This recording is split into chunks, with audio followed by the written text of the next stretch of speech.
Lakeside Mall in Sterling Heights will be closed for good. It will be eventually torn down. So throughout the week, people have been stopping by to see the mall while it's still standing. What's some of your fondest memories of Lakeside Mall? Well, coming here as a kid, we used to go ice skating, usually on a Sunday that we'd come out, with the family. St. Clair Shores resident Michelle Saminsky stopped by Lakeside Mall on Wednesday to take a last look inside of it before it closes. Just walking around and looking at all the empty stores, just kind of reminiscing, seeing what it was like. And Saminsky wasn't the only person who came to say goodbye to the 48-year-old mall. See what's left and get one last glimpse of what used to be and move on from there. And what does Lakeside Mall mean to this area? Oh, I think it's something that's kind of special. I mean, especially for the people that grew up around here. There's a lot of good memories in here. The Florida-based developer who owns the site of the mall plans to demolish the building except for the JCPenney and Macy's. Plans for the site include a $1 billion project that includes retail, office, residential space, along with a park and hotel. Before the mall is demolished, the public will have an opportunity to buy fixtures, furniture, and equipment that are inside the mall. Probably take a bench, honestly. Yeah. Take a bench? Yeah, somewhere to sit down. Sure, because I think a lot of people have been there and it's a piece of history from the store, so why not? I'll take a bench. As far as the art sculptures inside of the mall, those will be repurposed within the new development project. Meanwhile, Michelle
Hello everybody and welcome back to another video.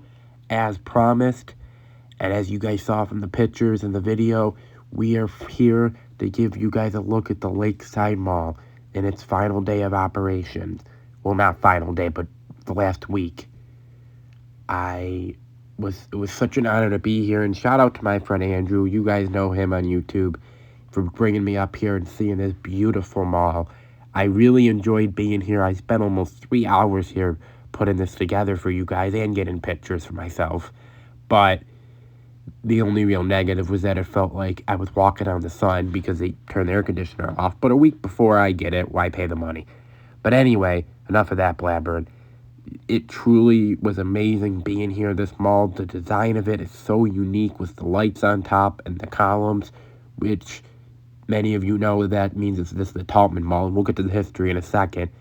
Also, you guys may notice that this mall was built as a sister mall to the Lake Forest Mall, which you guys remember I was at last year in Gaithersburg, Maryland.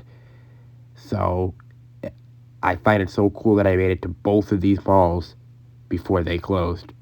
And I really had a lot of fun filming this video and putting this together for you guys. I really hope you guys enjoy this video. But anyway, on to the history of this mall. So this mall started off as a joint venture between the A. Alfred Taubman Company and the Format Development. It opened up on March 2nd, 1976, with 4 anchor stores: Hudson's, Sears, Crowley's, and J.C. Penney, followed 2 years later by a 5th anchor, which became Lord & Taylor. The mall was designed and built in a similar style to other Taubman-built malls, just like I mentioned with the Lake Forest Mall, but also it was built similar to the Fairlane Town Center, which you guys also saw I went to on this trip and put that up, as well as the 12 Oaks Mall, which I didn't make it to, but hopefully I can make it before that one closes if it does, and obviously I'll bring it for you guys. Now, before I get to more history of this mall, I have to say this Lord & Taylor coming up, which you guys will see in a second, is the most unique Lord & Taylor I've ever seen. I've been to quite a few Lord & Taylors. I filmed a couple, and this Lord & Taylor is so interested in the fact that you have the little walkway inside of like the mall entrance to get into the store. That's a one of a kind. I've never seen it. If anybody has, feel free to comment, but I've never personally seen that, and I found it so cool, as you guys will see. We'll go in here in a second.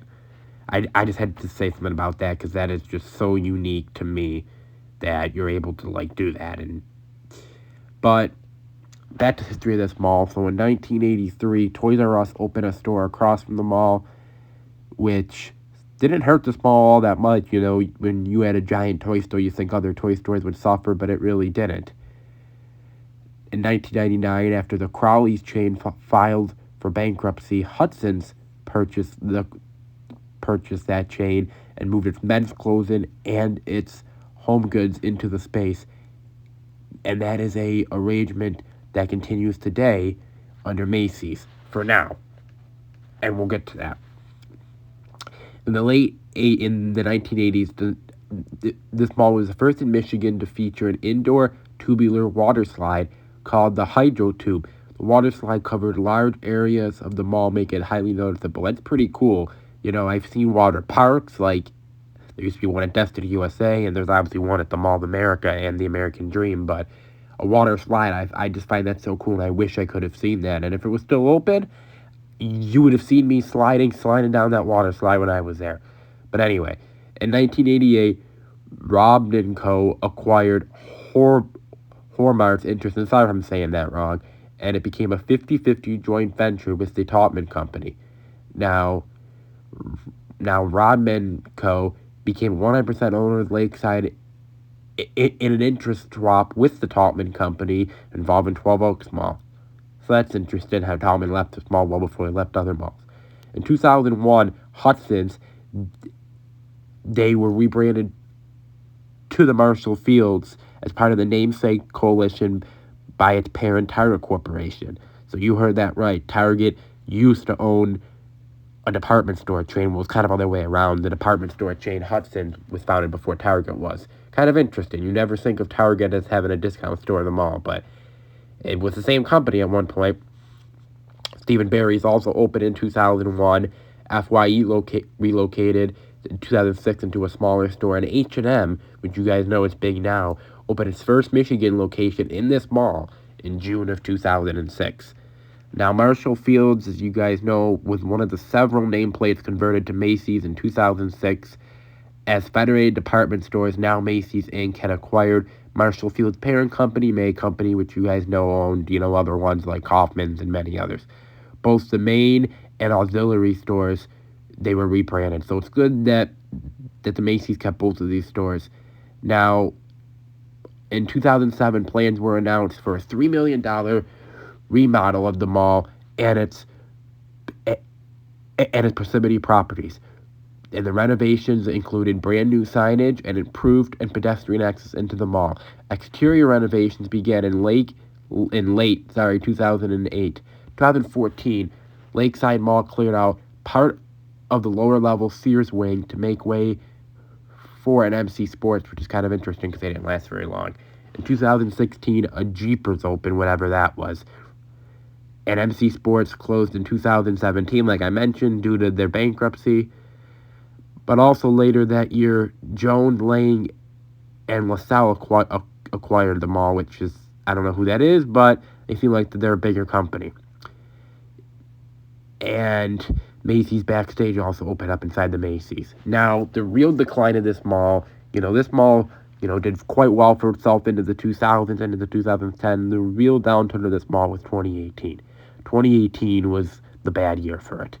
It started off in May when Sears announced it would close its Lakeside store, along with 62 other underperforming locations. So the first anchor to leave this mall was really tough, and you started seeing other interior tenants leave. But in 2019, it got another hit when, in June of 2019, Lord & Taylor announced their Lakeside location would be closing down, and it closed in September. Now, obviously, the whole company's now out, but this one closed before the bankruptcy. Now, in 2018, plans were announced to redevelop it, and the mall was sold to Out of Box Adventures, which is part of Lionhouse Capital. So that's kind of interesting. So that's, and they had this redevelopment for the mall, and it took a while, but they're finally moving on that.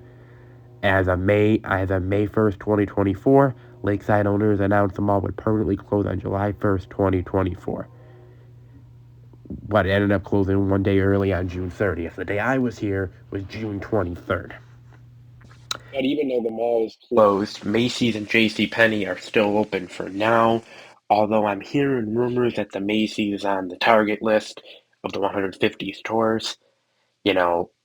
We'll see what happens with that. Only time will tell. Maybe I'll come up here if they close Macy's. But for now, Macy's and JCPenney remain open, even though the rest of the mall is, like I mentioned, closed.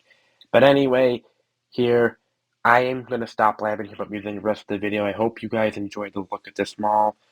2024 has been a really rough year for malls. We've lost a lot, including like my local one here in Buffalo, Eastern Hills Mall. So I'm really trying to get out to as many as I can. I really hope you guys are enjoying these videos I'm putting together and all the traveling.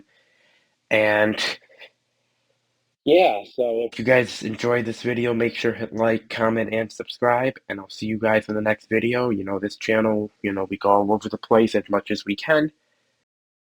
But live from Sterling Heights, Michigan, Alex Weinsheimer's out, and I'll see you guys again real soon. Bye-bye, guys.